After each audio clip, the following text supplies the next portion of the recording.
Hello, and again, welcome to Bit Depth. I'm Santiago Ramones. Across from me is... My name is Bryndon York. Yeah. I guess usually with people that I know face to face, how do we know each other? When you and I met, UCO. Yeah, theory class. I think it was either 2 or 3 or 4. I know it wasn't 1. Mm. I think I had Natalie Searing for 1. And then I think I remember having McGrill with you. Yeah. So that was probably 3 or 4. Yeah, one of 3 those. And 4. Yeah, yeah, for sure. And I'm best friends with your brother. That's kind of been the main way of us kind of communicating, I think, at this point. Yeah, and I feel like there's people around that I've gotten to know through UCO or through whatever that I'm like, I want to get to know this person a little bit more, and I just haven't had the chance to, because this is how I get to know people. Absolutely. Which is hours long conversations about deep shit. So this is what the podcast is for. I mean, I love deep shit, so I'm all about it. So I guess, who are you and what do you do? So I do a couple things. My artistic endeavors are mainly restricted to music, like playing guitar, composing, and then I also do photography. I was sort of in education for a while. Mm-hmm. I did do private lessons, and I taught at Cashin public schools for a little bit. But cool. But it's at this point, it's mainly composition when it comes to music and photography, and I guess some videography, and just kind of those things particularly. Which of these is your primary one? Well, guitar playing is definitely the number one thing that I do, and then composition probably comes second. And then photography kind of arose from those things, because I actually bought a camera to make videos for, I do a lot of cover videos. And when I do have the time to make videos of my own recordings, which I haven't really done a lot of, but when I do that, I do that. And the camera, when I bought it, it kind of opened up this sort of this door in my mind, I guess. It was kind of like, okay, I have this complex piece of technology now, and I can use that. I don't know. I just suddenly realized that I could do photography. So I'm somebody who tends to get really obsessive over things. So there was a good 6-month period where that took over. Photography was just going out and exploring and taking pictures of anything I could find. So and then you find out that Oklahoma City is not very interesting for photography, and so you get the few places, and that's pretty much it. There's some truth to that. Yeah, I definitely have explored some of the same locations several times. And I've got a series of different photos as it progresses throughout the year. So I've got winter photos, and I do a lot of nature photography. And I've done a lot of downtown photography, and I don't know. It was more like. Music is such a time-consuming process, and you put a ton of time into it, and then at the end you get a minute of reward, a tiny little snippet. And photography was one of those things I could go out for an entire day and take pictures for 4 or 5 hours, and then come back and have this huge compilation of all these things that I think are beautiful or interesting, so that was a huge juxtaposition. From music and just being creative in that way versus being the other way. So I think I've heard someone describe that visual art and paintings and photography are decorations for space, but music is decoration for time. I think that's an accurate way of portraying it, for sure. Using that to segue into, how did you get started in music?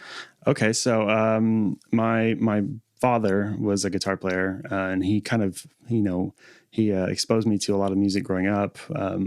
I listened to a lot of Metallica, and I'm a big metalhead, but in a lot of country when I was younger. And he did a lot of things where he would while we were riding in the car, he'd kind of ask me who's this artist or who's this artist, And I think that did a pretty good job of forcing me to critically listen at a young age, even though I didn't know that's what I was doing. I just, and I definitely leaned in the Metallica direction more, probably. I became sort of way more important to me. And then fast forward several years, my family and I moved to Mexico for a little while. And I got my first real guitar lesson in Mexico. I was probably like 13 at the time, I think. And it was really difficult because they use a different music system, obviously. And on top of that, the guy was translating his native language of Spanish to English. Dang. So it was a really confusing mess for a young 13-year-old mind of my own. And so after we returned to the United States from Mexico, I just kind of had this, like, I knew I wanted to play music. I always had that desire. But I basically just like begged my parents to get me an acoustic guitar. And so like that Christmas I got one, and I kind of just made the decision that I was going to teach myself, because at that point I didn't really have exposure to people in my family that were really musically minded. And so, I just, real quick, what was that guitar, and do you still have it? I do have it still. It was a Fender, just a cheap $100 Fender steel string acoustic. Ironically, I actually like marked with a silver Sharpie in the major and minor or major scale, I guess, and minor. All like in like, I think it was C major, all over the entire neck, just so I could figure it out. And now I look back on that and I cringe a little bit, like thinking about like the fact that I look at that guitar and see those little marks on it and everything. Yeah, but it's kind of a piece of your history showing like how you learned. Yeah, it's got a piece of blue painter's tape on it too. From when I was, young middle school teenager boy, wanted to be really cool and put it over my back like the country music guitar players or whatever. And then the strap fell off and it fell down and busted the corner of it really bad. So I've dubbed it Old Blue since then. Nice. But I proceeded to teach myself guitar for about 5 years. And in that time period, music was such like a mystery to me. It was such an enigma. And I didn't really, I don't know. I didn't know what it was or how it worked. I just was playing and doing a lot by ear. I got pretty technically competent, just because I was doing a lot of exercise, like just exercises, technical exercises, because that's really all I knew how to like practice. But as after that, I actually decided to go to music school once I graduated high school, and that kind of helped a ton, obviously. So were you in bands and stuff through like middle school, high school? Those awful bands. I'm not going to plug the band, but I was in a terrible band in high school. I started it with one of my good friends at the time. We did this 2-year endeavor of playing really hardcore, brutal death metal music, and we had some good shows. I got to play live for a lot of people, and played with the conservatory, I'm guessing. Oh yeah, we played with Whitechapel at the Conservatory and Carnifex and all those guys. So it was like the heavy stuff, and I was the long-haired metal kid that wore the vibrant black T-shirts with all the heavy metal lettering all over it and everything. So that was kind of like my inception, I guess, my beginning of my musical career. Every teenager has to like let that aggression out. And all of the music leading teenagers have a screamo band in like middle school, high school. No, for sure. Especially for us. I mean, that was, I went to high school from my freshman year to my junior year in a small town in Chandler, Oklahoma. And I knew the whole time I was playing guitar a lot, and I really only had like one friend that played guitar who was really good.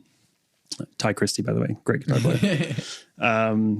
And then my senior year, we moved to Edmond, and that was when we went from like a class, like a graduating class of like 100 to like 1,000, or something. I don't remember exactly what it was, but that was when I kind of thought, okay, I can find people here that will be able to play music. And me and a couple guys, we managed to do it and practiced every week and just did whatever we could do to. But like I said, it's that band stuff was so drama filled, and it's like having 4 girlfriends, like basically like that's what it was. Like everybody's fighting, and I'm a bit of a mediator, so I was always trying to, stop the drama. Right. Yeah. So I guess what drove your decision to go to music school, especially for classical guitar? Because that's a leap. Yeah. Okay. So my mindset at the time was like, I knew that I had to go into music, just because I was extremely passionate, and that passion is really not died very much, but yeah, in my mind, I lacked so much knowledge of theory, and everything was still so mysterious, even after so many years of teaching myself. Like I could play fast, but a lot of that fast playing is very nonsensical, you know. Yeah. So or not knowing what that fast playing means. Yeah. I couldn't read you a scale. I couldn't tell you what notes were. Or I just knew that sounds heavy, or that sounds fast and interesting, or whatever it was. And so I just knew that I needed to have the information source to learn what I wanted to learn. And I thought that classical, I remember going to UCO for the first time and like auditioning and trying to figure out where I wanted to go. And I actually met with Scott Johnson at the time, who was the guitar professor at UCO. Yeah. And I met with him, and I kind of just explained to him what I wanted to do. And I showed him a video of me playing. And then he posed me the question, well, would you rather play with a band, or do you want to play all the music yourself? And that was sort of the, I guess, defining moment. Yeah. It was like, well, I think I would rather kind of take this more polyphonic approach and try to play all the parts by myself. And so that's what kind of drove me towards the classical. And that's what classical guitar is, like just play every part. Yeah, all the parts by yourself. Yeah, exactly. So, and then I also in my own mind thought, classical, there's a lot of like foundation there that would, I think, would help me with what I really want to do, which I still, even to this day, even after music school, after the classical thing, everything, I've still kind of been drawn back to my roots, which is playing progressive stuff and more interesting kind of like just stuff that's all over the board, and so like I needed a good foundation, and I thought that classical music would be a good idea for that. So yeah, definitely. So I guess, do you feel like you, I guess, got what you wanted? Because I feel like, especially for both of us now being out of music school, it does kind of seem like you get a whole bunch of tools, but not a lot of like what to do with it. Yes. So it's like, I guess, what did you get out of music school? I obtained a substantial amount of theoretical knowledge, way more than at least relatively speaking, like compared to what I was before. I had no idea what I was doing. Yeah. I was just using my ear, and I still, even to this day, I actually still mostly use my ear, but now I know what a chord is. Now I know what a scale is. Now I know what the difference between like melodic minor and harmonic minor is, or something, just things like that. And that has helped me tremendously. Knowing what an arpeggio is and being able to translate that into my own music has been extremely rewarding for my writing process, just because I don't feel like it doesn't seem like this like insurmountable mountain. Yeah. There's some sense to it and there's some logic to it. So it makes it a lot easier. Do you feel like your playing would have remained the same, or I guess how did classical guitar school shape how you play the guitar? Okay, so classical guitar is obviously mostly finger picking. That changed my guitar playing a ton. Yeah, going from only being able to play with a pick, and I could pick fast and I could alternate pick and do all those things, but being sweep pick, bro. I can sweep pick. Yes. It's a little bit of an overused thing, especially if it's like an entire phrase is sweep picking. But it's a nice thing to be used sparingly. But the finger picking stuff that changed my approach tremendously. Like being able to just take chords and then play like melodies and chord foundations like at the same time, and that helped tremendously. What was the most challenging piece that you had to learn? Oh, that's a hard decision. there was a Bach piece, a cello suite that was pretty difficult. That was probably, I always describe Bach like it's like when you're playing Bach, it's not like other pieces because it feels to me like riding on a train track, and if you fall off the train, like there's no way to getting back on. You know, that's how I always thought of it, and that was what it was for me. Was playing Bach was I think I played the Jig from cello suite number 2, maybe 3. I can't remember exactly right now. But I played that piece. It was about 4 minutes long, I think. And that was one that I practiced like to the nth degree. I think I played it for my senior recital, and for a year preceding that, I practiced it probably 2 hours a day. And that was just one of those ones that was like, it's kind of crazy because like the build up, the practice for that senior recital, and then you finally do it. It was like that 4 minutes is over instantaneously. And that build up, you're thinking about it every day, all the time. Such a blur. Yeah. And it just happens. It's over in a second. And the rewarding feeling I expected wasn't really something that happened. It was more just kind of like, well, you did all right. Like, good job. You know? So I guess, yeah. You're just like, pass. Yeah.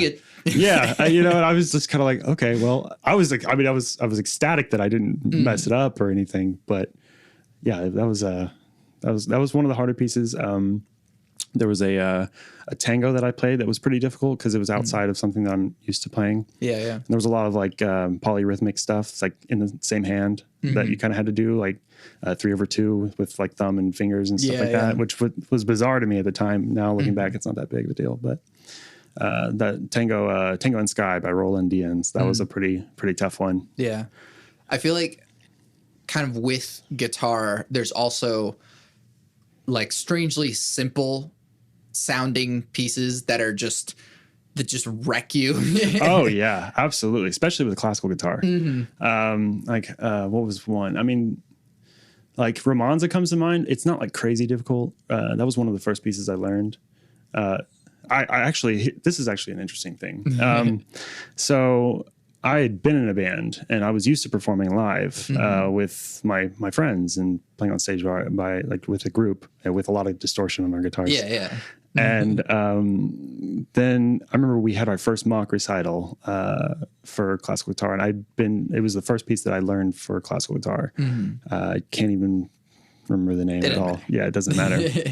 But I remember going up there thinking like I was hot shit and you know, like, oh, this would be an easy thing. I'm playing for 5 guys, no big deal. Like they're all guitar players, so that changes the dynamic a little bit. But I played this piece for them and froze in the middle and completely stopped and realized this is an entirely different beast. Playing in a quiet room in front of people who know what you're doing, and they're not just like regular people that, you know, just consume music like or like drunk or whatever. Yeah, exactly. Yeah. You have no one else around you to kind of like vibe off their energy. Like it's just you. Yeah, it's just you. And the distortion, there's no distortion. It's like you make a slight little mistake with your finger and you make a string sound or something, and it like lights you up inside, and there's adrenaline just like pours into your veins, you know? So that was an eye-opening experience for sure. It was intense. Okay, so how did your musical influences change from before going to music school, after going to music school, and like now even way after, and kind of looking back and seeing how? No, I can totally address this question.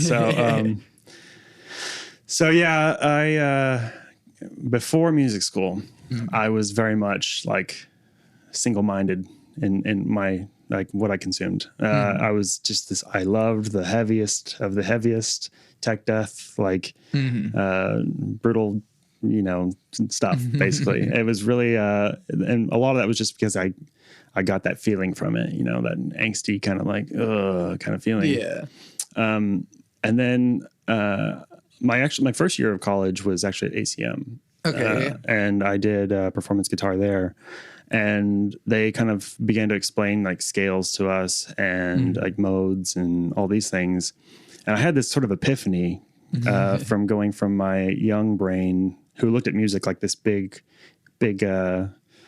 mystery, you know, and I realized that all music is the same. Yeah. That was like that was the epiphany. Yeah. All the metal that I play, all the notes are the same as like the country music we listen to, or the classical music, or all of it. It's just all built on like Western foundation, you know, rules or whatever.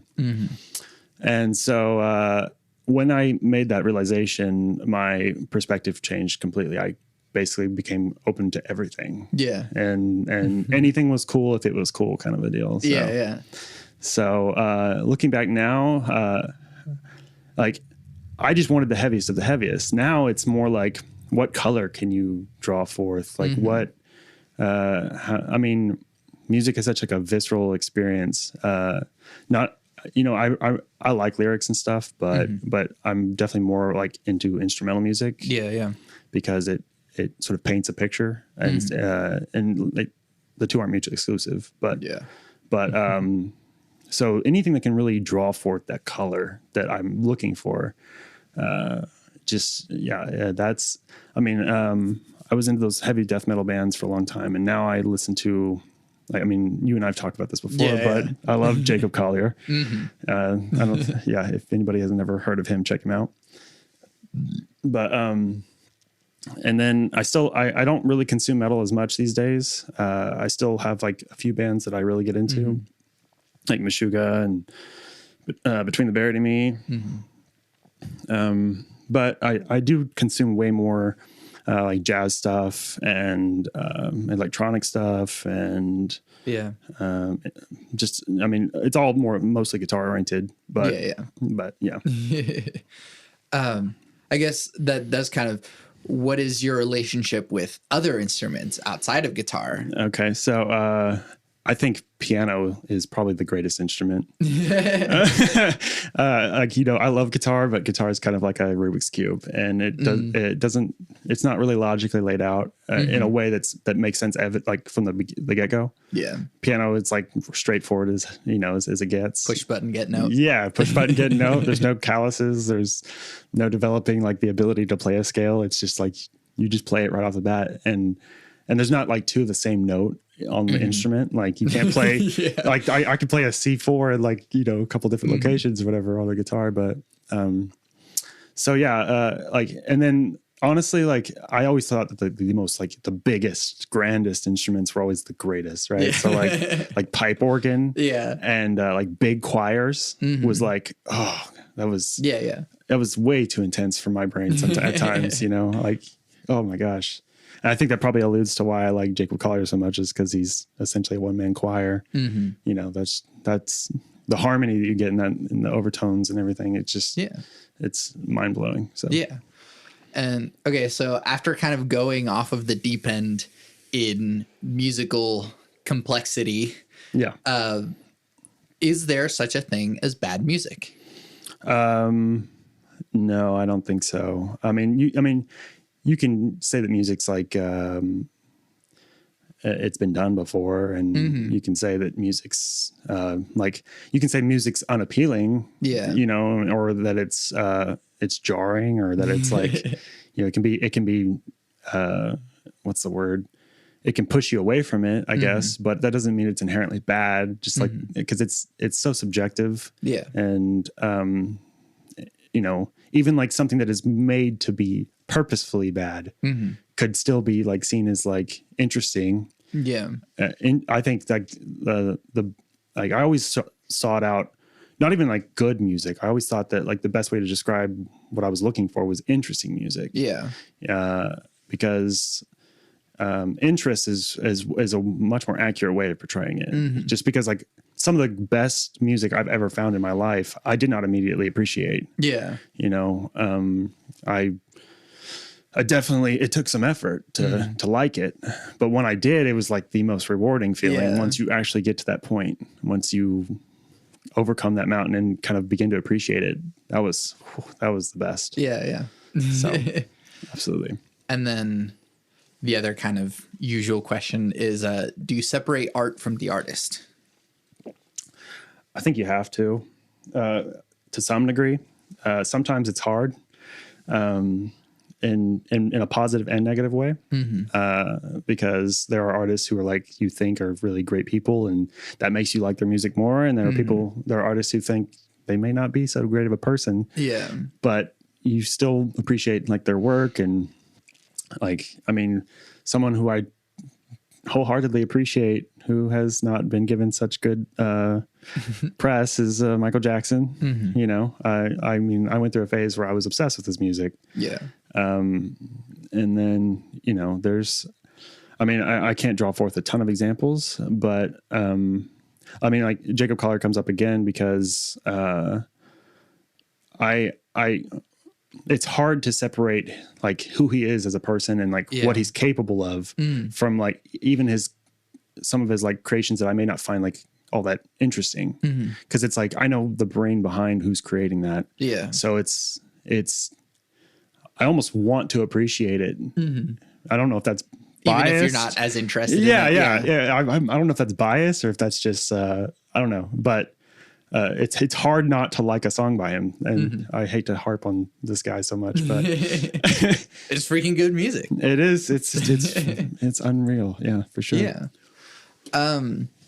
How do you connect music to photography and video and the other sort of artistic mediums that you take part in? Okay. It's video and music is easier probably to compare, just because they do they happen across time. And there is a sort of drama to music, like a play, or I mean, you know, there's a climax and a beginning and end, or you know, all the, not in that order, but and video can be somewhat the same way. Like you want to make if you're cutting and editing video, you want it to play out kind of like a story. Even if it's something as simple as like a guitar cover where you're filming yourself play the same piece from different angles and putting it all together. Photography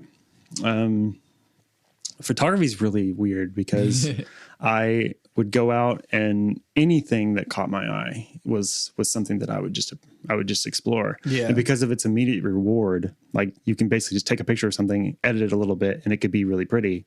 Whereas music, like if I were to try to do that same thing with music, I'd be spending 12 hours a day on my computer, you know, and trying to get something of value out of a lot of time spent. Cause I you know, it's a blessing and a curse, probably more so a curse, I think, to be a perfectionist. And I definitely would describe myself that way. It's partially the reason why I have a difficult time displaying some of my creations publicly. Like even some of the stuff that I'm even proud of, I still have a hard time going I don't know if it's ready, you know? So whereas photography, something can be kind of like, even if it's only mildly interesting, I can just put it out and not really care. It just feels like something I just captured. It doesn't feel like it's part of my soul. You know, music feels like that.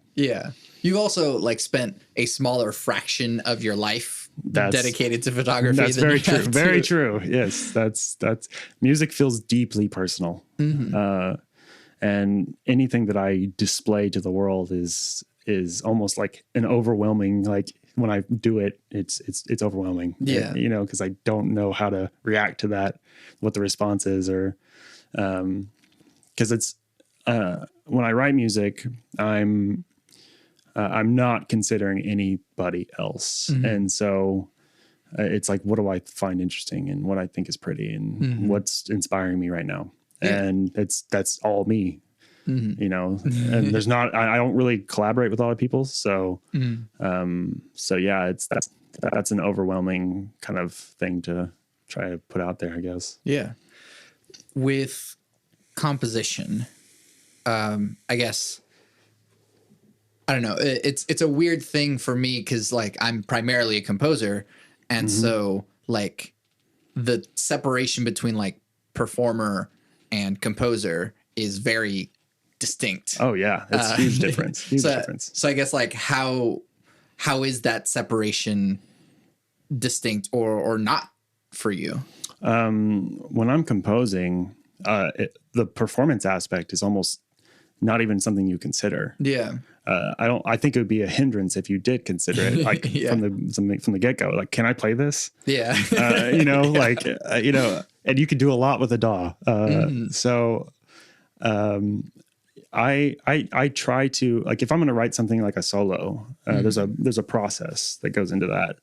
And there's a lot of cutting and trying to ensure that it makes sense logically. And there's interesting ideas in every step of the way. And like, if I wrote a solo that I thought was really beautiful and really interesting, then it wouldn't be that difficult to go back and learn it after the fact. Yeah. So I'm mostly focused on what can I do? What can I create that's interesting? Not so much what can I play, like right off the top of my head, Improvising is a little bit different. Yeah. Because that was the next thing I was going to ask about. Yep, exactly. So improvisation is something that I've always wanted to be good at. Even when I was younger, because it started learning when I learned the major scales for the first time, like all five, the cage system on my guitar, and getting familiar with that made a big difference. And in the beginning of just in the beginning of learning the cage system, it was like, okay, throw a 1-4-5 backing track on and noodle over it for a while. Right.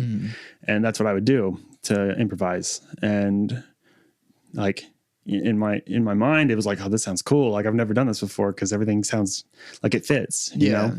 But as I would make videos of that to myself just to look, and then I would analyze them after the fact and go, God, this is not interesting. This is the most boring playing I've ever heard in my life, you know? And I would hear these guitar players come out and elicit these colors from their music and go, how are they doing that? Yeah. And it's only been, I've been playing guitar for roughly 14 years or so. And it's only been in the last year or two that I've really began to understand how to draw forth like the color. Yeah. I like chord tones and changing scales while you're playing to draw forth like what you want from the music, as opposed to just playing over something like in a grid way and not really being all that interesting to listen to, so you keep bringing up color in a audible, like, or an oral context. So like, what does color mean in music? Yeah. So it's, that's like the heart, like, this is something that my brother and I've talked about a lot, because my brother, he plays music as well. But he kind of makes fun of me for saying color all the time. But it's, and I don't mean to confuse people. Like, I don't experience photisms. I'm not someone who's sitting around listening to music and like, oh, green, blue, red, it's not that. It's just that, like, when I hear something that's like entirely diatonic, it's bland, and it doesn't, like, it can be pretty, but it's not colorful to me. And sorry, diatonic meaning of like the only the notes in the scale. Yeah, of the scale. Yeah, sorry. And like an extreme example, like jazz. If you listen to like some like Giant Steps or something, right? Yeah. All right. So like that would be like nth level degree color, it's incredibly complex and uses every note. Yeah, exactly. And that I would describe that almost like abstract art. Like, I would compare it to like abstract art. It's like throwing out colors and just trying to create some sort of imagery of everything. And it's really interesting. It's a really awesome piece to listen to. But somewhere in between like a blank canvas and Giant Steps, there's a world where you can paint a picture, or you can draw, I don't know what I'm trying to say, but basically, you can hear a song or a solo, and as it's progressing, go, yeah, that's interesting, that's cool. And then one note might come out, and that note strikes like something in you. I don't know what that is. And I understand theory fairly well. I can read music and I can do all that stuff, but I have a difficult time describing in a theoretical way what I'm experiencing. Yeah. And so that makes it difficult in terms of communication. Yeah. But I mean, to give some example, like I listen to a lot of Meshuggah, right? Mm-hmm. And if I were to describe their color in reference to other things, right? They draw forth a color that is not something I hear in a lot of music ever. I think it's part of the reason why I like them so much. And I think a lot of it just is, if I could guess based on like theory, I think that they're using some interesting scales, like and they're using some interesting compositional techniques, especially rhythmically. Obviously, that's like their main thing. But it's a hard thing to describe, and it's almost like if you've never seen purple your entire life, and then suddenly you see like the purplest thing. Yeah, it's like, whoa. Yeah, this is like music is very contextual. Yeah, right. Yeah. One chord by itself is nothing. I mean, it's a chord and it's pretty, or even a note by itself, like a pitch. That's like nothing. A pitch compared to another pitch makes some interesting color, right? A pitch compared to another pitch is like it could be a different type of color. Yeah. But then you put them in a series in a certain order. That makes that draws a picture that creates imagery that in certain contexts can surprise you in ways you've never considered and never heard of anything like it. So that's what I'm trying to, I guess, allude to. Yeah.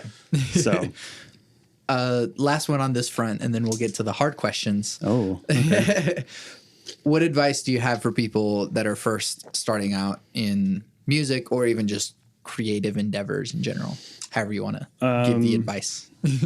One thing that I think that new music students do too much is they try to adhere to the rules too much. And like, I'm guilty of this just as much as anybody else. Like when I first started to learn about theory, okay, how am I going to write this piece within theoretical framework? And, okay, I need a 1 chord here and a 4 chord and a 7/5 or whatever, there's all kinds of ways you can approach it. But, I think your ear is your best friend when it comes to music. And I think that's not I'm not telling anybody anything new at this point, but, also music school, I think it provided me a tremendous amount of, resources and people to talk to about, and the time that I spent, it helped me out a lot.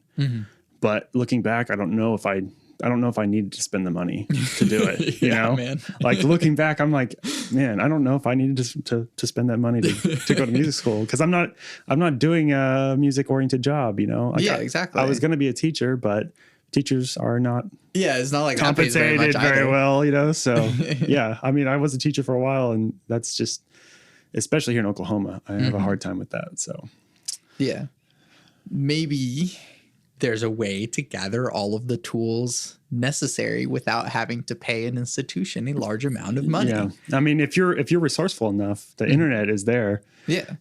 I mean, and you're going to have to do some research. You're going to have to really try, cause it's not it's not condensed in a way that's easy to understand by somebody who knows more than you. And it's their job to make it easier for you to understand. But if you know how to go out and search out the subject you're wanting to learn, then by all means, try that first. Yeah. For a little while. Definitely. All right. Hard questions. Okay, let's do it. What is the role of spirituality or religion in your life? Spirituality, religion. I'm not really very religious. I grew up Christian and kind of had I don't know. I guess the best way to describe this is a story. I think when I was in high school, I was dating this girl, and obviously because I wanted to spend time with her, I was going to church because she went to church. And this happened to be one of those churches where they like to speak in tongues, and so. My first experiencing that firsthand was pretty intense. Yeah. It was kind of jarring, and that was sort of the inception point of me sort of beginning to question what I believed. And because I was at that point, everybody around me kind of believed it, and we didn't really talk about it. Yeah. So, I let that simmer for a while. And, after a while, I think I remember going to my mother and kind of asking her firsthand, like, hey, what do you think about this? And that day I found out my mother was an atheist. Oh, I didn't know that yeah. for the longest time. Like she was always just kind of supportive, like whatever I wanted to do, but she never really talked to me about it. And then when I found that out, that was like kind of surprising. And then I sat on it for a couple more years, and eventually I was just like, yeah, no, I don't believe any of this. So I think that spirituality, when thought of like in a semi-logical way, can be really rewarding and beneficial. I based on some of the philosophy I've read, and I mean, I have a great appreciation for like secular Buddhism. One of the things that I remember having a really great impact on my life was like coming to the understanding that like life is suffering, and like that kind of coming to the understanding that you're not supposed to be having a happy time all the time. You know, like life is supposed, I think the default state of existence is kind of one of hardship. And if you're not in that, then you should be happy and you should be grateful. So that's been one that's been really helpful for me. Yeah. To cope with anything really. I guess how did you reach that point? Because like, I know for me, like I hit the like hard atheist bottom and then like worked my way back up. So like where did the secular Buddhism sort of I did the same. I did the exact same thing. Yeah. I went super angstheist with it. You know, that's the first time I've heard that one. That's good. Yeah. That's one of my favorite terms. But yeah, growing up, like teenage years, 18, 19, I was like, oh yeah, I can't believe I've been lied to my whole life. And blah, blah, blah. You know, I don't think, looking back now, like I think that's definitely like a teenager's response to coming to that conclusion. I think spirituality in and of itself can be extremely rewarding for a lot of people. And I don't think it's anybody's, responsibility to tell people what to think or how to think, especially based on the fact that the culture and like your own life experience could be so influential. Yeah. So it's like coming to like, I think I was always really interested in philosophy.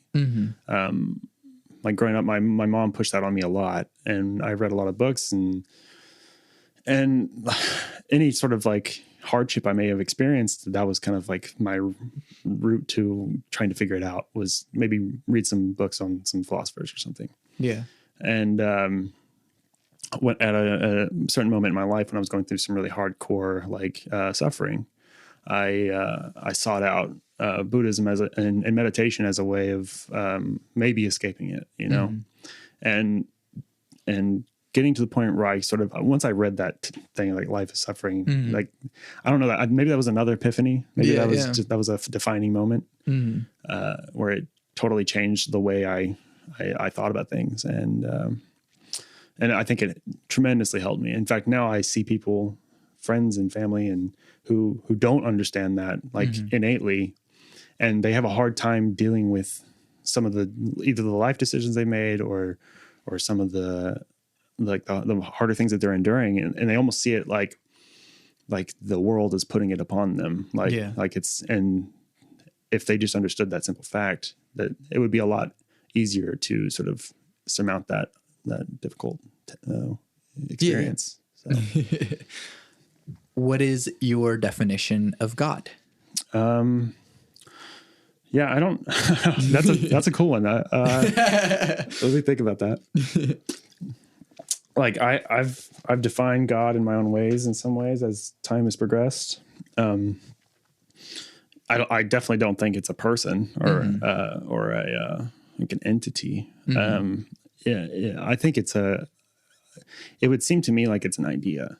And I almost don't even like the term God for it, because it's a big thing. Like, I mean, I had a philosophy professor in college who kind of described, he described the network, your social network around you, almost like God, like the people that you surround yourself with, and then the people that they surround themselves with. And then that spider web that sort of branches out beyond you.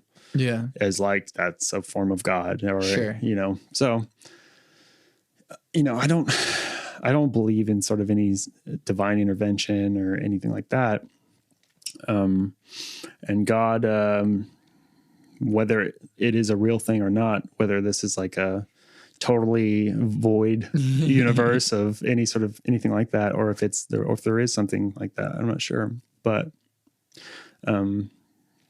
yeah, I my definition of God is the greater things around you. You know, like that's all it can be to me, because I don't really see anything else. Yeah. Like there's that old, what is it, like an argument, I guess, about the God of the gaps. I don't know if you've ever heard of that. Yeah. But, Yeah. you know, and like, I have a hard time sort of going like, everything I don't understand, that's God, you know, because like that gets increasingly smaller as society progresses. And I don't like the idea of, if there is a God, that's what it is. Sure. It's an ever smaller thing, the more knowledge we acquire over time. Yeah. But so, yeah, it's a hard thing to define for anybody, I think. And it's that to me. I don't know if I even made a point, but that's exactly like, that's how I love hearing the answer. Yeah, absolutely. What is free will, and do you believe in it? That is a harder question. Do I believe in free will? I don't know if I do. And like, I think that free will, I think that there's a degree of influence you have over it.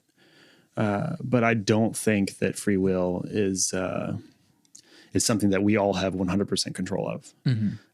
Something that I also get made fun of by my younger brother for saying all the time is that we are the product of our past experiences and our genetic makeup. Yep.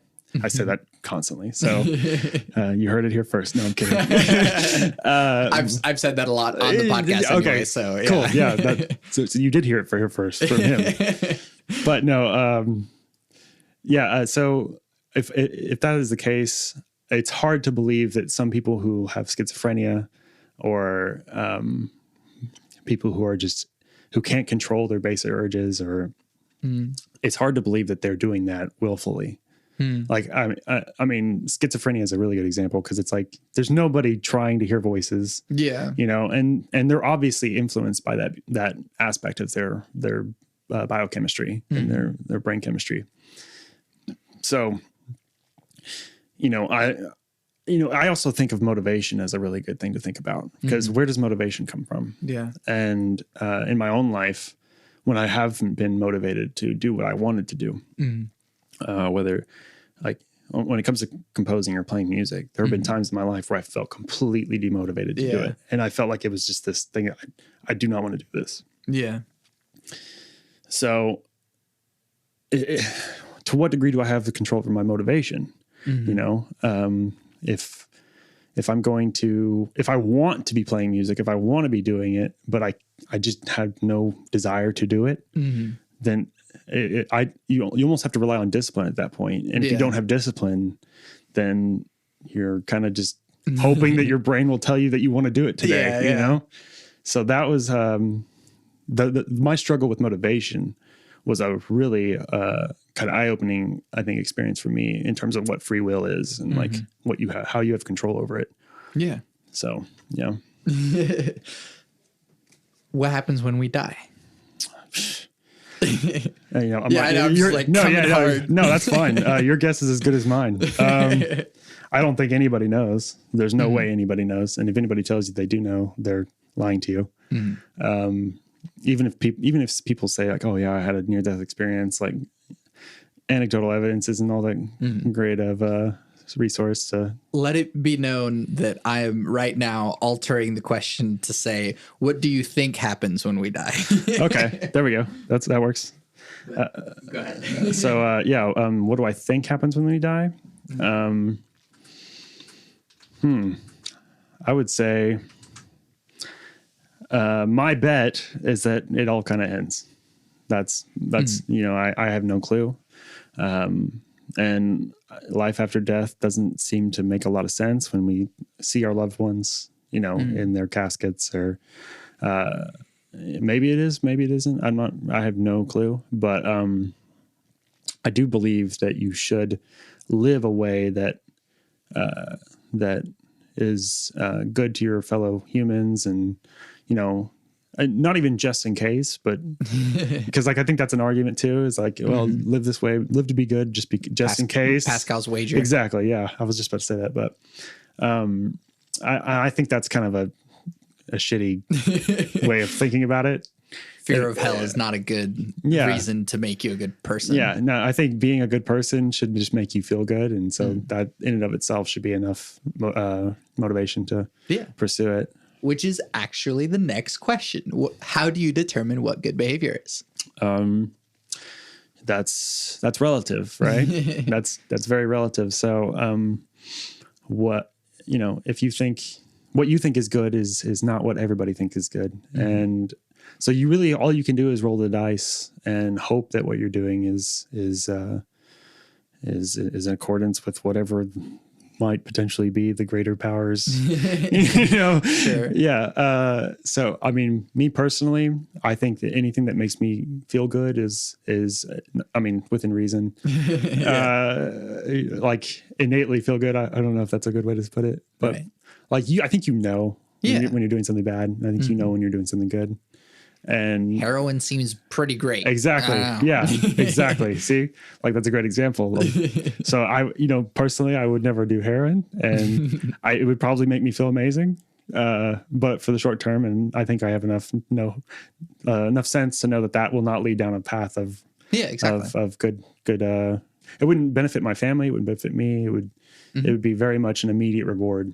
That would just not last, and it's not worth the consequences. Sure. Like everything has consequences, so. Exactly. How do we reduce the division? Reduce the division in society? That's I assume you're alluding to. Yeah, basically. Yeah. That's really hard because personally, I think a lot of the division in society is a result of social media. Mm-hmm. And I don't think that we're going to get rid of social media. It's part of our society now, and it's this new sort of it's changed the framework of how we interact with each other. So you're not going to get rid of that. It's education, maybe. I think education is probably the best way to go about it, but that's a long-term investment. Yeah. I already think that we don't invest enough in the education in this country. I think that's pretty evident. And I'm also biased in that belief because part of my degree was in education. But right. But I think education is probably the best way about it because I think a lot of the problems in society are based on the fact that far too many people don't have knowledge outside of a 20-mile radius outside their house. And not that that's a bad thing. It's just that I feel like life experience, one of the greatest things that ever defined me was traveling outside of this country and living in a different culture for a little while. And that was like probably the most eye-opening experience I've ever gone through. And I think that I've met far too many people who have lived in the same town their whole life and they don't have the mind or the influence to help them understand that like it's not good to feel self-righteous in the fact that you believe only what you believe, and like I think we all need each other. Yeah. And it's hard when half of us are not up to par, if that makes any sense. And I don't want to sound like condescending or I understand that not everybody has the same access to these resources, and that's partially also a problem. But I do think education is probably the best way to small the divide. Or that's not a good way of putting it, but yeah. Do you believe humans are evil by nature? No, I don't think anybody's evil by nature. I think that there are people who have a bad past experience, or many bad past experiences, maybe a bad genetic makeup. It's hard to believe that evil is a real thing. Even if we take the hardest amongst us, like it can all be justified by genetic makeup and past experience. It feels like that doesn't mean that these people shouldn't be somewhat punished or kept away from society. Like I think prisons are somewhat necessary. But I don't think that people are inherently evil. And I also do think that everyone is capable of the same degree of evil. Like you and I or anybody else, we all have evil as a capacity within us. Yeah. And that's something that you have to be really aware of and try to mitigate to the best of your ability. Like, society couldn't function if we allowed people to go off doing whatever they wanted. Yeah. But at the same time, I don't think that I don't think there's inherent evil. I think it's more complicated than that. Yeah. So now it depends how you answer this next question, but okay. What do you think humanity is heading towards for the future? I think there's going to, depends on what time frame we're talking about. Because ultimately, if we're talking like long term, I think there's definitely mass extinction and at some point or another. Yeah. In the next 10 years, that's a hard one to think about too. I worry about global warming. I worry about America, in terms of, and there is a drastic polarization happening right now in our society. And it hasn't really been helped by our current sitting president, but there's no. It's hard to predict the future. Obviously, I think it's inevitable that there will be another mass extinction event. I think that history has kind of proven that, but there's no way of knowing when that will happen or how it will happen. COVID has kind of given us some, kind of dipped our toes into the deep end of the pool a little bit, that kind of gives us all a little self-awareness and realization. So that's something to consider. But yeah, I don't know what's going to happen, obviously. Like, I hope that I obviously have all the greatest hopes for us, and I hope we can do something about it. But yeah, overpopulation really is something that I always think about. I saw this graph one time where they were talking about how, I think it was anytime the human race acquires more resources, our population rises to match. Like, let's say if we had the same population right now with the same resources we have now, if our population was that of World War II or like post World War II, but we had the same resources we have now, in 100 years, that will not be the case anymore. Like, there will be more people to match and rise with that level of increase. And we don't ever like get more resources and then go, all right, we're good now for a while, and like distribute them pretty evenly or whatever we can. Not to sound like communist or anything, but so yeah, I think it's inherent for, I think human nature we basically just consume as much as we can, and there's not really a easy way to escape that. I don't know where I was going with that. Sorry. Well, no, it's just like now the resources are what they are and the population keeps growing. So yeah, overpopulation is something that I don't know how we're going to address that going forward. I think nature will inevitably kick in and flatten the curve a little bit.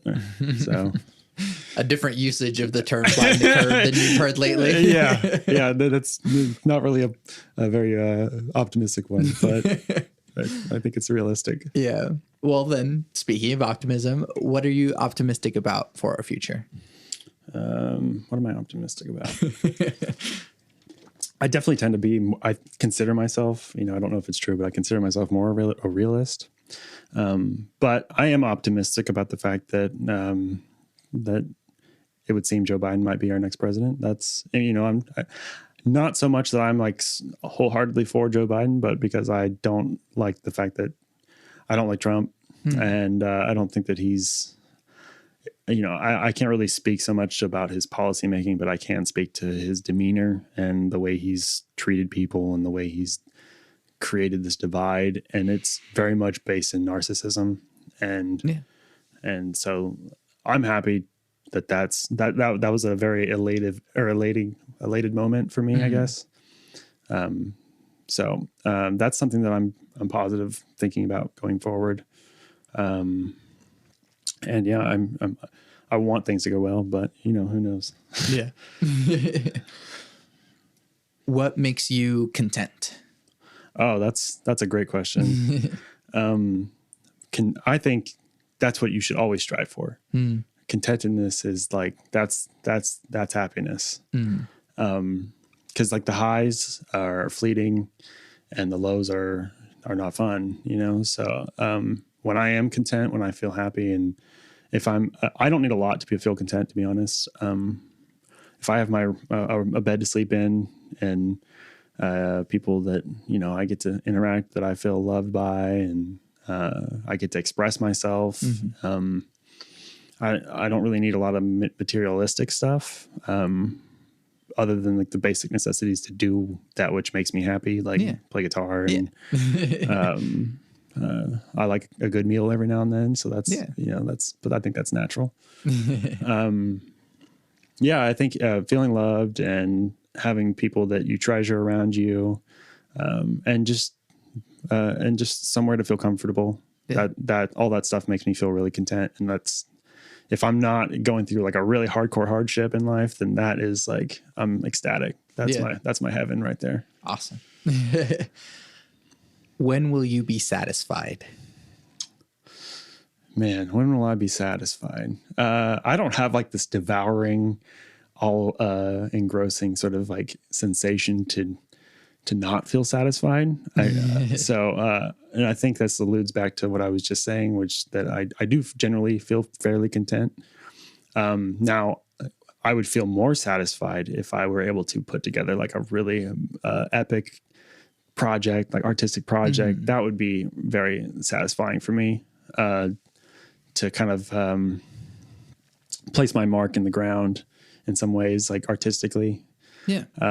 If I could, because like I said before, like writing music is so time consuming. And if I could actually like get the free time to really put something together that I was really proud of, that would be extremely sathing. Absolutely. Yeah. What advice do you have for people in general? That's I have something for that too. Yeah. I think probably the most important thing that I have noticed in my conversations with people is that I hear the either or fallacy more than anything else, and I really want people to understand that things are not black and white. Yeah. I think that the world is always on a spectrum for the most part. There are some like absolutes in life. It's hard to really define what they are. Maybe if I thought about it for a second, I could probably give an example. But in my opinion, like everything's a spectrum. And when I'm faced with people asking me to like, well, what do you think about this or this? Or you either think this or you think this. I kind of like I roll my eyes. I'm like, I mean, there are situations where that's true, but there's also people. I feel people are prone to disregard the nuance, and that would help. I think maybe even with the division that we're going through right now, is if people were a little bit more aware of the fact that we're not just a two-party system. I mean, we are, but there's more to life, and more to think about in very many variables. There's a lot of variables, so it's hard to. Like when I hear people like wholeheartedly for one thing or one side of the fence, and it kind of drives me crazy, because it's like you're basically being fed your opinions and expressing them back into the pool. Like that's okay if that's what you actually believe, I guess. But I don't know. Yeah. Last one, potentially most importantly, cake or pie? Cake or pie? Ironically, I'm not a big sweet eater. I'd have to go probably with cake, I guess, but like no frosting. Wow. Yeah, like frosting. I can't handle I can't handle frosting. I like the cake part, but yeah, like maybe a very small amount of frosting. I don't really have a pretty in-depth answer for this one. So based on all of the other answers that you've given, that actually makes a lot of sense. So that's interesting. I would never have made that. I would never have assumed that, but yeah, that's interesting. Bryndon, thank you so much for doing this with me. Where can we find you and your things? Yeah, so you can follow me on Instagram. My username is Bryndon Scott. It's BRYNDON.SCOTT. That's like my private page. So if you're interested in hearing some of my music, that's on there. And then I do have 2 photography pages that I sort of run. One of them is just bsy.photo, and the other one is bsy.portrait. I definitely update the photo one more because especially with COVID, I haven't had a lot of time to go interact with humans. Yeah, hanging out with a lot of humans. So like, yeah, the portrait stuff has been kind of on hold, but I definitely, I haven't updated in a while, but I definitely have actually future projects already planned to update both. So that's probably where you'll best find me. Sweet. Awesome. Well, again, thank you so much. No. I'm Santiago Ramones. I'm Bryndon York. You can find everything that I do on my website, santiagoramones.com. I make music. Bloom is available now, streaming everywhere. Put it on in the background or show it to your friends so you can all enjoy it together. You can also buy it on Bandcamp and get bonus content so you can sit alone in the dark with your headphones on and listen to the album in its entirety while reading and looking at the bonus content. I also make music with Power Cycle, an experimental electronic trio. Our first completely improvised album, Too Many Damn Cables, is streaming everywhere. To support this podcast, leave reviews, comments, tell your friends about it, and buy my music, because by supporting me, you're supporting the podcast. I always end the podcast with my 3 things. They shape my life philosophy. Those 3 things are: love never fails, it's going to be okay, I might be wrong.